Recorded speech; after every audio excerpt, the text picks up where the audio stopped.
Alrighty. Hey everybody, we are really excited to have you today. We are talking about leaving 2020 in the trash fire that it was and looking us forward into what we can do this year in 2021 to actually make a difference. I know you all kind of like to keep up to date with what's going on. So one thing is what we love to do is keep educated on what trends are going on. So what we're going to go over today, basically 5 tips a piece of what are the things that you need to take advantage of in 2021, or if there's anything you really kind of need to make sure you out of your marketing plan to make sure that you have the most effective use of your time and money moving forward. I am Brittany Murphy with One Thing Marketing. I am our marketing director. And for those who kind of don't know me, what we mainly focus on is the online marketing that encompasses more of your website. So all the Google search engine optimization and how your website helps you show up online to get more people is kind of what I deal with. And I'll let Wendy introduce herself. Hey everyone, I'm Wendy Manganero of Social Abundance Marketing. And the part that I focus on is more upper level strategies overall digitally. And Brittany and I have worked together for a long time because she'll create what's in my head on a website, which is great. But I also do the social media strategy and implementation part of it. So everything from lead gen through social media to actually content marketing and the plan to actually make it make sense for those who are viewing it and seeing it. So perfect. So today we do have a little roadmap that everybody should have been emailed, and it's really just going to have all the blanks of what we're going to cover today. So you can take some notes without having to get a cramp in your hands. That's not how we want to start the new year. So one other thing as well is if you do have any questions, please type them into the chat box. I am your chat box moderator, so I will make sure all of your questions get answered by the end of it.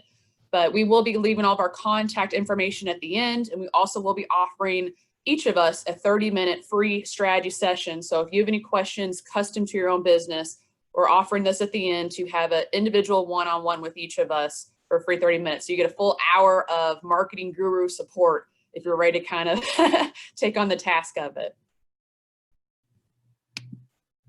So alrighty. So as far as now, please make sure your roadmap's out, get your pen ready. We're going to look into everything because one thing we did notice, and I'm sure some of you all who maybe were consistent over last year, is if you noticed, some of you pulled ahead of your competitors over last year because you were consistent in marketing your business during the pandemic.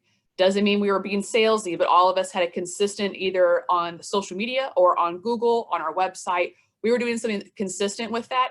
And by being consistent over last year and continuing to be consistent this year, that's how you're going to beat out your competition when it comes to marketing. It is a little bit of a rat race, but if you can basically do things more consistently than your competitors, and let's be honest, a lot of businesses don't have time for this. You know, it's kind of why you're here for a short hour segment of basically what we've learned all of last year encompassed in 1 hour. This is all the things that's going to kind of help you make sure you can beat out your competition moving forward in this year as well. So let's get started. Alrighty, so I'm first up. So we are going to go over the 5 website and SEO tips I want to make sure everyone takes into 2021. So what type of content should you create for Google this year? Well, you need to create content on your website that fulfills Google's EAT principle, E-A-T principle. This stands for expertise, authoritativeness, and trustworthiness. So Brittany, what the heck does this mean? What Google's trying to do right now is make sure that people who rank and show on the internet are actually the experts and the authority in the industry themselves. A couple of years ago, what happened is there was basically a YOLO change with Google, and it's actually, YMYL change, not YOLO, different acronym. But there was a big change where basically Google put more of a mandate on any industries that deal with your money or your life. This could be healthcare, finance, and honestly, almost any e-commerce website. So if you sell something on your website, you could be affected by this principle. So what Google looks for basically is that on your website, you are answering questions for your clients and you're backing up the claims that you are an expert. So for example, if you own a business and obviously you're a licensed contractor, you're going to have some information about that. You're going to have your license number. You're going to have some information about yourself, your company. Those are all examples of what the EAT principle is. So another example about this is, for example, on our website, we put up case studies. So what these are different blog posts on our website that, you know, we claim we're great at what we do, and we have these case studies that show Google, here is the truth behind what we do. So the things you can do as well that encompasses off this example is create answers in your content on your website, but back them up with stats and other facts. So in a sense, if you own an HVAC company and you were saying that we have a 24-hour for all of our clients, well, then show that. Show maybe on your social media, on your website, a testimonial of a client who says, I called them in the morning and I had a new HVAC system installed by the end of the day. Those are different facts and claims you can use to kind of support what you do. The last thing I would suggest on everybody's website is to make sure you actually have an about page. I know some people don't think it's that important. And really, years ago, if you asked me, I would say, it's okay. It's a fluff piece. But really, Google's actually using those, what I used to call fluff pieces, as ways to determine how trustworthy your business is. So going back to that, just kind of make sure you're adding this content to your website. If your about page is very empty, lackluster, then add content to it, add pictures, tell your story of what you've been through and how you know what you've done. People love knowing those things. And even if you're not the personality type that wants to know the backstory of a company, there are people who have those personalities. So the biggest thing I always tell everybody is to make sure you hit personalities on both ends of the spectrum. Some people are in a rush, just need the facts and just need to talk to someone to get a quote and get you in the door to service whatever problems they have. The other half, they're going to do the research. So as long as you have everything here to fulfill Google's EAT principle, you're going to satisfy the people that need more information. And also very easily, obviously, those who don't need the information as much are able to find you quicker because Google will rank you higher because they can see how authoritative and trustworthy your website is. So first thing we need to do is create more content that fills the EAT principle. So following into this, a good second question to ask yourself when you're really getting into now fulfilling this principle is, how long should my content be to rank on Google? This has kind of been the magic question everybody asks the marketers. How much do I need to blog? How much do I need to write? What do I need to do? Well, here's your simple summary. I suggest you write long form content to improve rankings and bring more traffic to your website. So what this means is you should write around at least 1,500 words for a blog post. And if you're writing a service page, it needs to be at least 1,000 words. So let me clarify the difference between these two very quickly. A blog post is simply something about information about your business that maybe pertains to what you do, but isn't a service page. So for example, Rebecca's on here. She has a security company. Now, a blog post might be how to know if you need more security for your farm, for an extra area. Now, that's a blog post answering a random question someone might ask, versus a service page is if she has content just about the type of outdoor security cameras they have. It is only about that service or product that they provide. So those are the differences between the two. Both of these, whether it is a service post or a blog post, actually help to fulfill that EAT principle, because it's telling Google that you know what you're talking about because you're creating content to share with the public about what you know about. So a good claim, fact, and statistic that I want to back up just what I said to do in your own facts is, I found out that if you write long form content, and let's just say it's on average 3,000 words, I know that's a lot, but if you wrote a long form blog post that was 3,000 words, you are going to get 3 times more traffic to your website versus if that blog post was just about 500 words. So a lot of companies that I work with, I do audits with them during their free strategy session. And some of them have worked with a marketing company before that writes blog posts for them. And that's great. However, a lot of times when I actually audit their blog posts and their service pages, these content pieces are very small and very short. So there might just be one image and maybe 300 to 500 words. Now, this is great to at least have something on your website, but if you're trying to rank, get more customers, or if you're paying a marketing company to make sure these things happen for you, then you need to check what type of content they're sending you and what they're adding to your website. Because if it is these short 500-word posts just so they can crank out a lot of content, it's never actually going to do anything for you. And honestly, if you look into some of these content pieces, if they've been plagiarized or it's not unique content, you'll actually move backwards in the rankings. Google has changed from just basically letting anybody out there kind of post what they have to say and rank very quickly for it.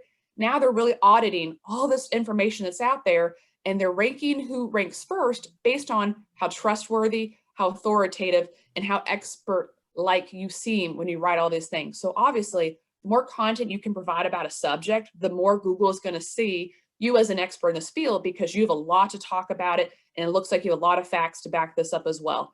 So that's kind of one of the biggest things when it comes to this. Is I know not everyone's a writer. I'm definitely not, but you want to make sure you're writing these long form posts, so therefore you can actually generate that traffic. And if you could generate 3 times more traffic to your website, a lot of times at the end of that funnel, that can mean 3 times more sales, if nothing else percentage wise changes. So from today moving forward, make sure that everything you have on your website is long enough to really get the meat of what you're trying to say out of it, and shows the facts and stats that back up your claims of how knowledgeable you are on this topic. All right, so this next little question I have is very funny as far as we just talked about. So the question is, what new type of optimization should I use on my website? So it's not very new, but it is growing and growing as far as a popular type of search. So you're going to now optimize your website for voice search. And you're going to do that by using conversational language in your content. And you want to make sure as much as possible, all their answers stay concise. Now, Brittany, you just told me to write like the wind and write 3,000 words. How is that concise? Okay, I hear you. So I completely agree. Basically, what you're trying to do is, from that long form content you just wrote, here's how you use it. When you're writing all of these information or answers to your clients' questions or your prospects' questions in these blog posts, you're going to be writing this as if you're talking to them, like maybe they're a friend. So what I mean by that is, in a sense, look to see what you need to write about, and then make the language of how you're saying it very conversational. So a good way I could probably explain this is, if anyone goes to our website and kind of sees some of our latest blog posts, we don't write sometimes about the easiest to understand things. SEO can be very technical and very unsexy, but what we make these posts even higher conversion and more helpful for Google's eyes is we make the language conversational. And what we do within these blog posts is, let's just say whatever topic we were writing about, we have some of those questions in there and we have a very concise answer with it. And then below that, we might expand. But that's what Google's looking for, is they're kind of calling it snippets. So if you've ever typed into Google a question, you might have seen that a little answer from a website has pre-written in on Google and shown up. So the people who pop up there are fulfilling the EAT principle perfectly, because they're showing every bit of expertise, authoritativeness, and trustworthiness to rank on there. And because they answered the question very concisely within a conversational language pattern, Google could actually pick it up when it came to voice search. So in the sense of that, Google's actually using what they think people need the most. So for example, we are very impatient. I know I've talked about this in a few previous webinars. People are impatient. They want the answers as quick as possible. So if Google can see that your long form content, that long blog piece or service page you have, answers their question and uses language that seems very understandable and readable, and they also think that you're very authoritative in what you do, this is how you rank on that first spot, because Google can match exactly what you're writing with and exactly with the answer. Another way to think about this as well is, if anyone's ever, said, hey Siri, how do I do X? How do I cook lasagna? How do I do anything else? We're basically just pushing a button and talking to it. So think about how you're asking questions to your own phone or to your own, Alexis device, in a sense.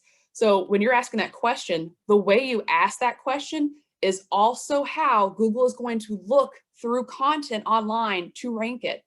So what I mean by that is, when you actually create some type of blog post, actually write out that whole question. How do I fix X? How do I purchase this? How do I set up this?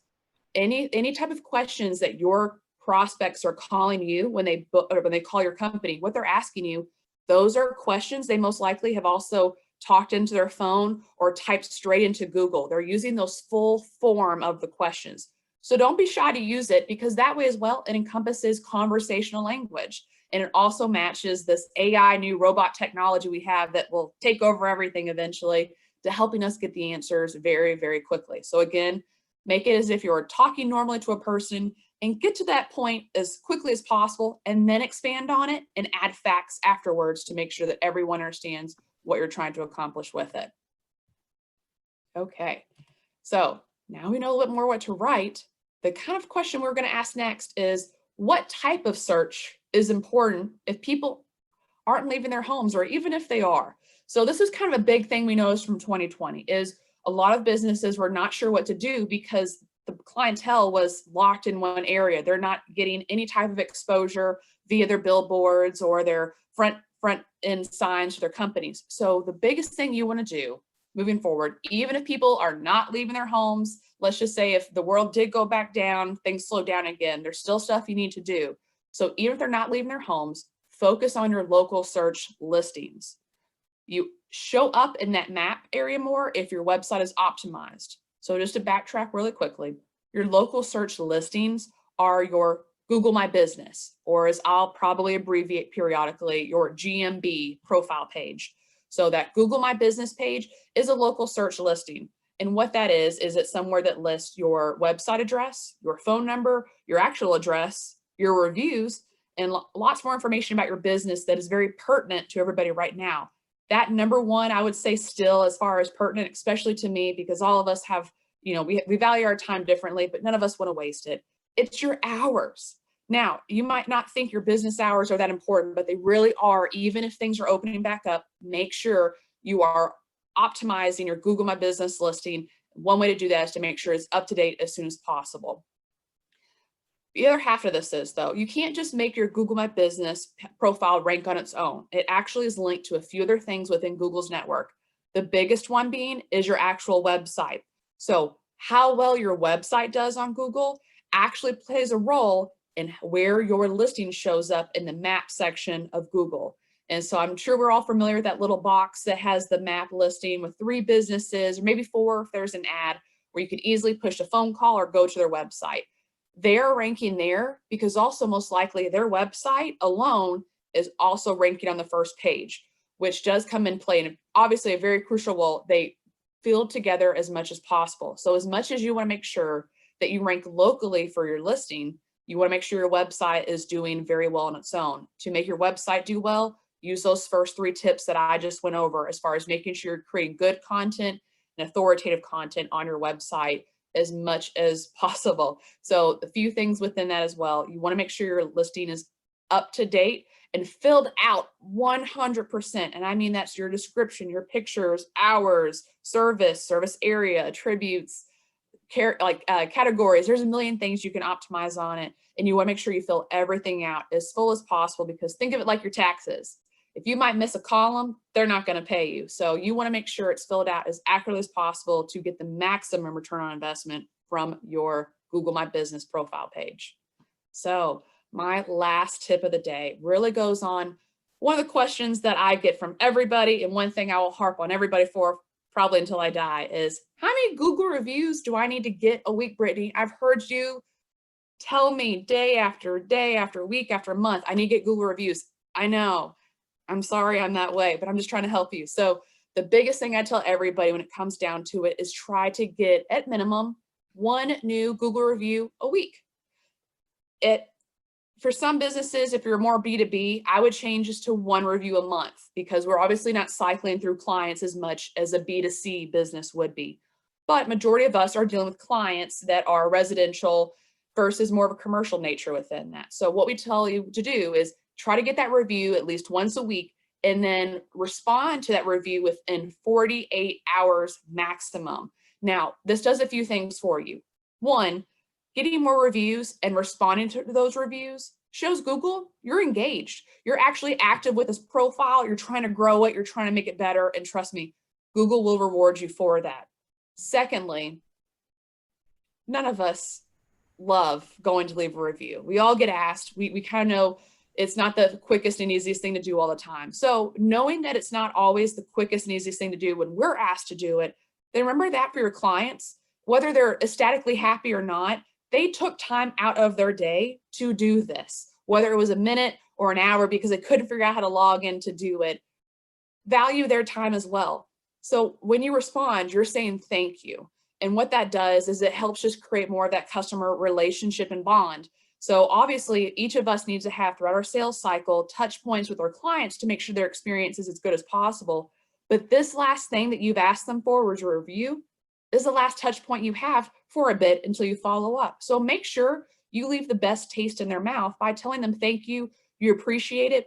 And also the reason you want to try to get these reviews as much as possible, because what people write in these reviews is something that will affect your Google rankings potentially. I'm not sure if anyone's done a Google search and they've typed in something and that keyword actually was bolded in the reviews in the Google My Business of a few companies that popped up. What Google's doing is matching the keywords that you're typing in with businesses that have reviews that say the same thing. So I hope this is all clicking now. You want to obviously encourage you to leave these reviews because they're talking about your business and what you've done for them. So as much as you want to get these reviews, also help encourage your clients on what you would like them to say about you. Are you someone who has a very reasonable price? Are you always the most on time versus your competitors? Or do you provide the best service that no one in town can do?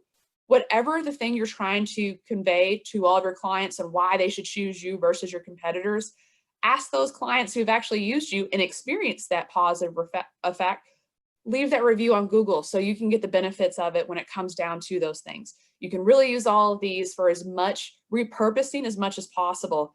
Wendy will get into some other trends, but even one of the things I tell everybody to do with their reviews are the new word of mouth. Let's be honest. And especially since we've all were cooped in our homes for all of 2020, online is the only place we can have our conversation. Let's be honest. So when it comes to that, we're really using these reviews as almost our friends, our network that's anonymous and trustworthy, because why would someone leave a bad review? Most likely if they're unhappy. Well, you got to take a little salt with everything, but people are using the majority of what you have to really hone into. So the last two facts I want to tell you is that still today, your star rating only matters for people to give you a phone call. Google is not ranking based off your star rating, but we know clients are calling you based off, they want to see a 4.5 versus a 3.5.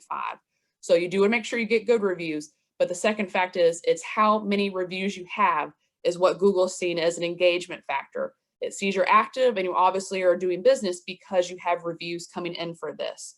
So because of that, you want to get as many as possible. But again, make sure you give them that great client experience and try to see if you can potentially have the tech, or if there's anyone that does talk to them in person, follow up with them, ask them in person. It's an easier way to get that review, and then follow up with an internal system to make sure you're following up to get that review and following up afterwards when they do leave that review to thank them very graciously. And that's what other people love as well. You know, a lot of us do own local businesses. People do want to help others with local businesses. So take advantage of that, get those reviews to help generate more clients coming in the door for you. So those are my 5 tips for this year, 2021, to use in your website and all of your Google rankings. And now here, Wendy will be coming in with her 5 tips for your social media. Okay, so we're going to get started, and basically what we're looking at is like how the social media sites, because it's social media, they change on a daily basis really, but this is the big ways that it'll be changing this year and how you can utilize that in your business. So the first question is, how do I get ROI and repeat business? So companies are going to want to start utilizing social media platforms to make short-term money and long-term customer retention. So what do I mean by that? So before, you know, a lot of your long-term retention was through email or through mailings and things. And they're realizing that because people are not leaving their homes as much as they need to do that all through the social media platforms. And so essentially, what you want to do is you want to make sure all of your social media content and engagement has a purpose this year. You want to be able to utilize the tools that social media has within it to make sure that once you get somebody who's interested in you, you can track them for customer retention. And so what does that mean? That means, are you tracking those who are going to your website with the new conversion code from Facebook, so that you can then build a lookalike audience later, right? And get more people who are interested in you. Are you tracking who's engaging with your pages? So again, you can build a lookalike audience, because ideally, once you get your target market and who you want to target and represent, or who you want to sell with, who is your ideal client on social media, you want more of those. So in order to do that, you want to track what they're doing. So that means making sure that there's a conversion code in your website, making sure that you are making what's called lookalike audiences when you're doing any sort of paid advertising on social media. And then also, once you find out when you look at, like, if you're doing paid sales funnels for ads, you want to look at, like, okay, when are they buying? At what point? Is it after I've reached them? Is it after they've liked my page? Is it after they've gone to my website once and now they're buying? Looking at your actual tactics, your actual marketing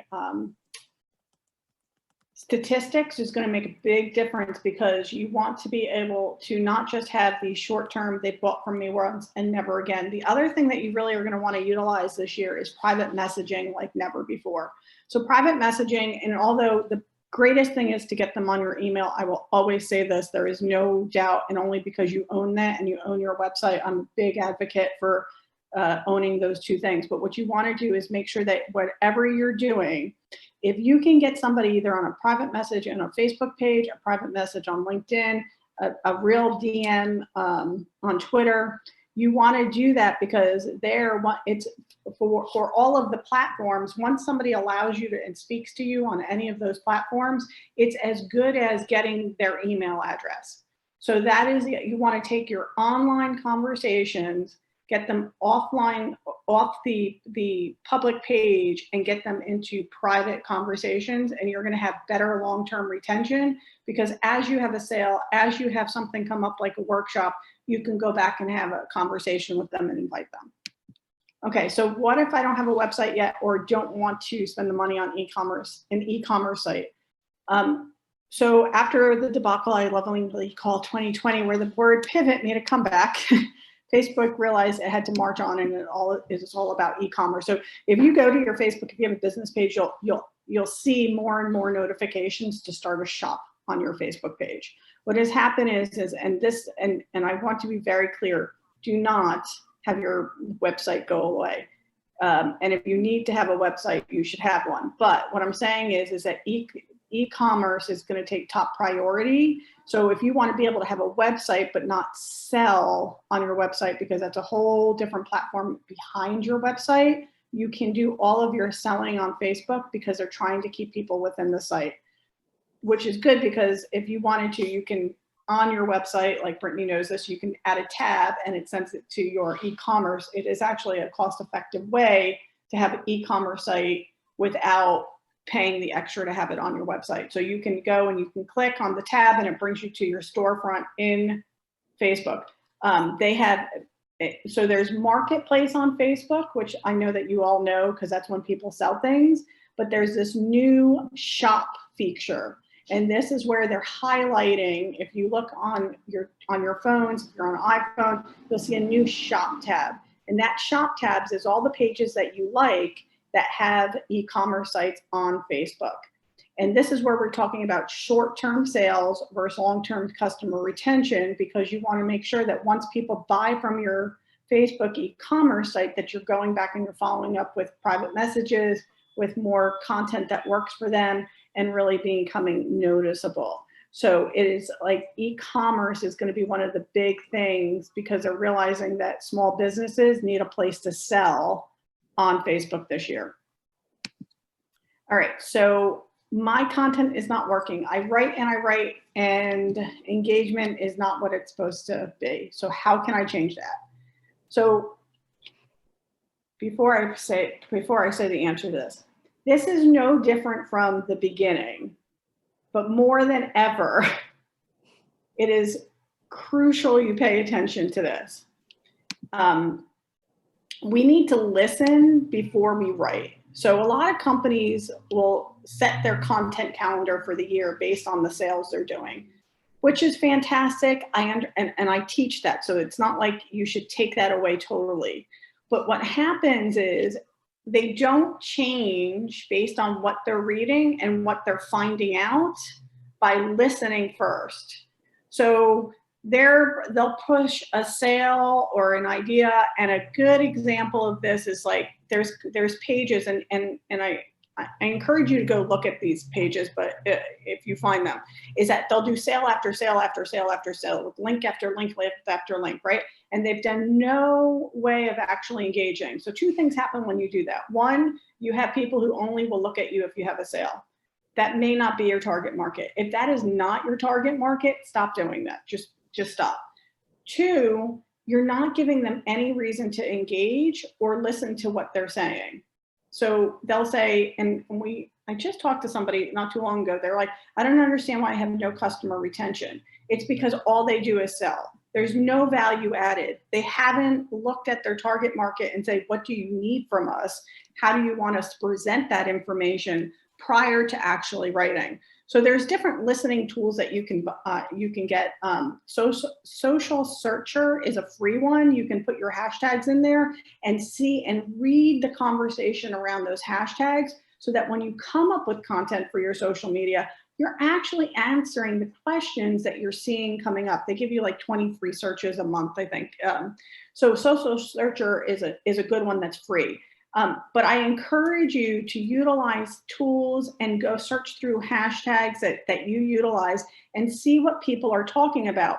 Then go write your content, because you're going to speak directly to them, as opposed to hoping that what you're writing is going to have an effect. It's a really different concept of writing, and it helps because it is more engageable. The other thing is that when you're listening before you write, you also come up with the right questions to ask, because you've already seen what's out there.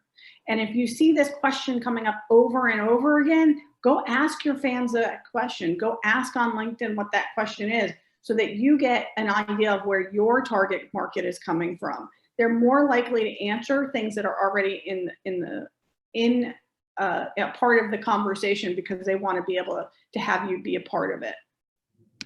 All right, so what type of content will take precedence this year? Interactive. It's all about interactive content. So what does that mean? Interactive content is a minefield of data and marketing, like gold for you. So interactive data is polls, it is quizzes, it's games, it's tools, it's all of that, right? Because let me tell you, I don't know if you go, whether it's Facebook or LinkedIn, it just all looks the same, right? And so if you want to stand out on looking the same as everybody else, put another post, put another link. But if you really want to stand out, put a meme, put a quiz up there, you know, like whatever that is, continue to make sure that you put all of that up there. Because what happens is when you are interactive, you can ask, and maybe you have a long survey you need somebody to fill out. Do it piecemeal and make it fun for the person. Give them a prize because somebody filled out your quiz. Do things that are up and above what everybody else is doing. You'll get two things. You'll get all of your answers, your questions answered. You'll get the feel, and again, back to listening, you'll be able to get the answers to how to write other content. But you'll also get people engaged. The more they engage, the more they're going to see the rest of your information. So make it fun, because people are bored with just like, okay, I got to click on another link. I have to read another post that doesn't have any pictures or graphics or video or anything like that. So make things fun with your content this year, because that's going to be what all of the platforms are going to be pushing, is fun, interactive content. All right, and so my target market isn't on social media, so why should I spend marketing dollars on it? The biggest thing here is to stop assuming who can and cannot use tech. I still hear many people, and excuse me one second because my computer is going to die. I just realized that, and I don't want this to happen. So I realized this year, more than anybody else, any year ever, is that these stereotypes we have about who uses and who does not use tech is incorrect. So, and what I mean by stereotypes, if you've ever heard anybody say this, my grandmother doesn't know how to use social media, my millennial child can put up every single app I've ever owned, right? Like those are the two, when it comes to tech, those are your two. This year has proven more than ever that grandmas not only like tech, they can use tech, and why you are not speaking to them directly makes no sense whatsoever. They can get on Zoom, take them away from their grandbabies. All of a sudden they know how to use Zoom. Like this is the reality. So we have to stop assuming who can and cannot use tech. Millennials are kind of sick of all of the social media. They grew up on this stuff. They want to revert. And actually, it's so funny because I had done a strategy for Brittany a couple of years ago. And we asked millennials how they wanted to be contacted, and the older millennials all said email. It was shocking. I was like, where's the Facebook? No, they wanted to be on email list because they didn't want the noise of social media. And so be really mindful, because what we do is assume who knows. And the amount of people who are in the millennial age that have come to me and say, I know I'm a millennial, I'm supposed to know how to do this. Just don't assume. Make sure that your content is running the gambit of who your target market is and talk directly to them, because they are either savvier or unsavvier based on who you think they are. Especially for grandparents, like this whole baby boomer thing, like they don't know how to use tech. They know how to, and this has proven it. I've seen more people go, well, I have to get on Zoom because I want to see my grandkids, or I'm on Facebook because otherwise I can't see what they're doing. Or so utilize that idea that they are using it in ways that they have not in years previous, and that will continue in 2021. Talk directly to who those target markets are, based on the fact that they are tech savvy, and then just don't assume because they're younger that they all want to be on the same take. Because, and what's happening as the youth grow up, I have a 15-year-old. I can't get him on any social media. He is not interested whatsoever. But if you go on YouTube and you put an ad there because he's a gamer, we're going to get somewhere. So really make sure that you are speaking to who your target market is, and don't assume anything about them until you actually talk to them and ask them what they're doing, because they're either more savvy or less savvy than you think, and you need to hone in what your strategy is and your content based on that. So that's my other thing. Okay, and that's my little tips for 2021 of what's going to be coming new. So now we're going to have some Q&A, and Brittany's got to read the questions. If you have any questions, if you can pop them into your chat now, that would be great, and we'll answer them. Perfect. Well, while those questions are coming in, I do want to read Mike's comment just because it goes exactly with what Wendy just said. He said that my 85 and 90-year-old parents have actively participated in video calls and text, first for the 90-year-old. So yes, he's right. Grandchildren are miracle workers. So, and that's kind of one thing we did learn a lot about, not just social media wise, but even I have noticed with online with Google. And that's kind of where that Google My Business profile really came into play, because we did notice a lot more people going there and checking as far as what capability they had to go in at any and every age. So unfortunately, I don't have any grandparents anymore, but even my parents, especially my dad, who's learning tech as much as he can, he learned how to easily go into Google and see what his favorite restaurants, if they were open, if they allowed dine-in, if they allowed takeaway, and what hours they were hosting that week to allow for any of their clients to be able to come in and purchase from them. So even though my dad is not at all old in my eyes, he is someone who I don't think is very techy, but when in dramatic times, people will learn how to use what resources they have. So never take that for granted, because people do want info, and this is one of the easiest ways to get it to them. All right, we have a question from Heather. She said, for a business that just started up, should I post daily or a few times a week, in your opinion? I'll let you take that. Here's my thing. Daily is fabulous, but whatever you're going to be consistent on, and I'm so sorry, I have sirens, of course, coming. I don't know if you guys can hear them down my street right now. So whatever you can be consistent on. So if it's 4 times a week and you can know that you're going to have content out 4 times a week, do it 4 times a week. If it is every day and you can be consistent, but that's going to be the key of it, because what you don't want to do is have, and I talk about this a lot, the algorithms in social media is you don't want to post today, and that does fairly well, but then you don't post for 2 weeks. And when you post in 2 weeks, the algorithm's like, yes, not showing it to anybody, because if you didn't care to post in 2 weeks, why should we share to essentially show it to anybody? So come up with your schedule. Part of what the way I do that is going into your insights and see what days your posts do better and the times, and then you'll be able to know for that consistency. Like if there's nobody on Facebook is a really good, they all have good insights. Facebook is definitely by far has gotten the best. Instagram second to them because they're owned by them, is that you can look and even see what time of day to post and when you have the most fans on. So you really want to kind of, especially if you're new, structure it around that and realize that it's going to change. So it's not, so you should go in and check it more frequently than not to see if your days are still, but whatever you do it consistently so that Facebook or LinkedIn or Twitter will honor that by saying that you've been consistent and you're not dropping off of the face of the earth by not posting for a month.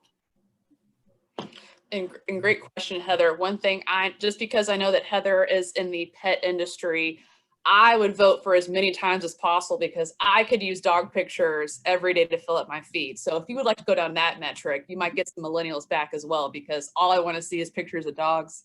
Nothing else is going on in the world except for a little bit of part of the day to catch up, and then that's it. And Heather said all the dog pics. Yes, thank you. All day. All righty. So we have another question from Jamie, and she said, piggybacking on the last point Wendy discussed, do you foresee any shifts in social media usage as a result of recent political events and acts of censorship by social platforms? It's a topic that's coming up for me in my work with social media clients. So good question, Jamie. So yes, and yes. Yeah, I believe that companies are going to have to, based on who their target market is, and I will not go into the political arena even a little bit, but based on who your target market is, it is ideal to follow onto the social media platforms. And plus, because these ones that are more for the people who more that are not censored, let's just put it that way, who are less censored. If your target market is in there and you don't jump on soon, then it's going to be a miss out for you and your company. Because like any other social media platform that started, those who came on first did the best. And that's just going to follow through. And I know that there's always this idea of like, I should wait. Like I'm working with a new company who waited because they wanted to see how TikTok did. That was not, they're in the animation field. It was not a good choice for them. They needed to come on as soon as they were up and ready, because you're going to miss out on all of those early adapters who are going to follow and be excited that you're there.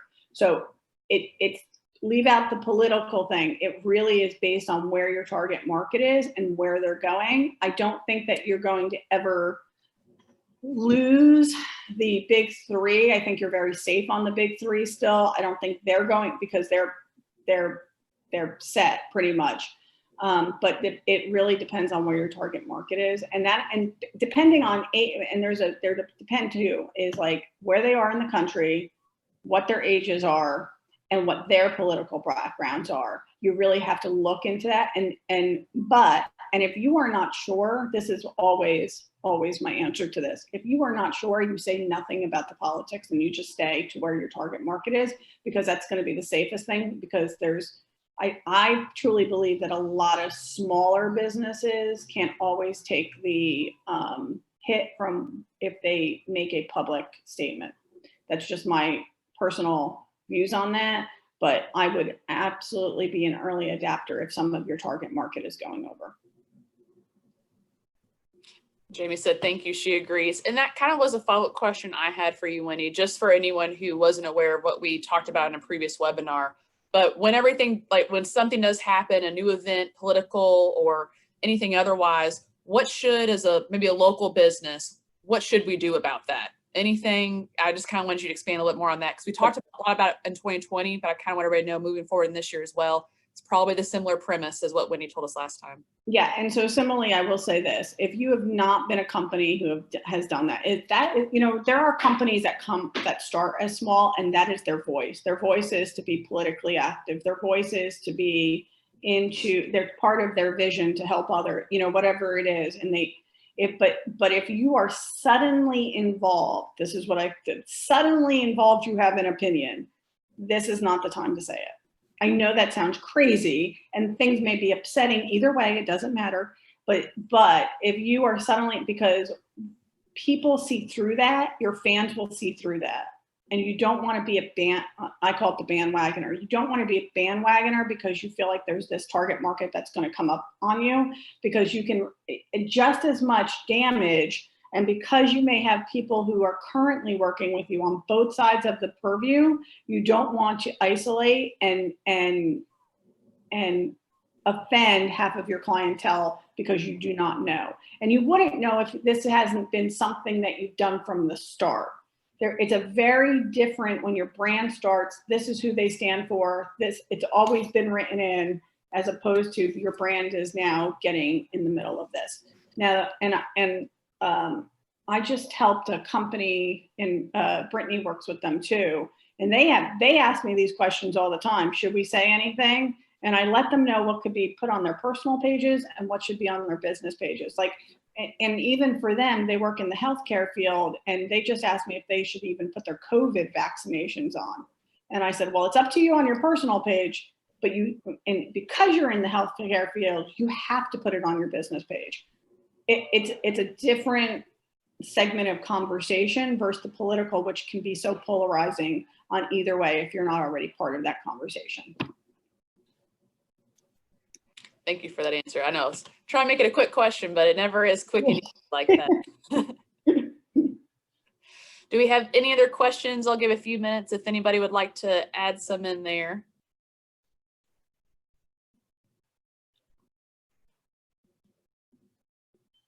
While we are waiting for that, I just kind of wanted Wendy and I to briefly talk about what we do in each of our 30 minutes as far as the strategy sessions we're offering you after this Q&A session. So as far as with my company, One Thing Marketing, as I said from the beginning, we're more of on the website and Google ranking side of what we do. So what I do in our free strategy session is I determine exactly where your website is now. And then from our meeting, determining where you want to go, I can help you create a strategy of what you need to do to get there. So it is including obviously a lot of the tips we did talk about, and making sure, you do create content, you do focus on your website, you optimize and create everything. But in a sense, it's looking at everything you have, because a lot of times the things on your website in the back end, it's not tangible, you can't see it, but there's a lot of programs we can run to basically tell us where there are some opportunities within your website to kind of make sure it can show up above your competition. So from there, as I said, I will audit your website. I will be very gentle with you, but I do want to tell you the truth and be very honest about the opportunities anybody could have with their website, because I think the biggest thing we learned from the past year is that we can't take for granted the business that we have coming in, because it could potentially stop. So marketing is just that important to keep pushing forward with. So when anything bad does happen, you aren't affected, hopefully, as hard as your competitors, because you've been consistent trying to make sure you're getting in front of people as much as possible. And so I do something similar, but we do it on the social media end. So what I'll do is you get a questionnaire, and like Brittany's, you get a questionnaire prior to the strategy call. And it's because I want to be able to go look at all of your stuff from, and in my case, I do look at your website too, not to look at your website, but I need to know how it's interacting with your social media. So I take a different holistic view with you of what your goal is, your 2021 marketing goal, as far as what do you want to do in your business? Like, what are you trying to increase visibility? Are you just branding? Are you just, and then we look at what you're doing already or not doing. And then I give you a couple pointers on where to start, depending on where you are in your business. Because what happens is a lot of times is they'll go, well, I'm not here and I'm in here. And either we can pare it down because you don't need to be everywhere, or I can get you to ask the right questions once I look at all of your stuff, so that you know where you're going to be, like where you really have to spend your time and money and dollars. Because a lot of times people come to Brittany and I because they're frustrated because they've spent money, dollars, before and it didn't work, and it's because they were sold everything as opposed to what they really need. So part of what we do on our calls is trying to get you to what you need and not what is just out there for the sake of being out there, because that's a really big difference for the plan. So like Brittany, I do the audit of your social. I see how it's interacting with your email, with your website, and then we come up with what you really need to do for you and your business a little. So does anybody have any more questions? Because I can't see them because I have our lovely big screen up. I think that looks like a wrap on the question. So if you're good, we can wrap this up. All right, great. Thank you everybody for coming out today. You will get your email with this recording tomorrow, along with the links to make an appointment with Brittany and I. And we look forward to speaking to you all individually. Thanks for coming, guys.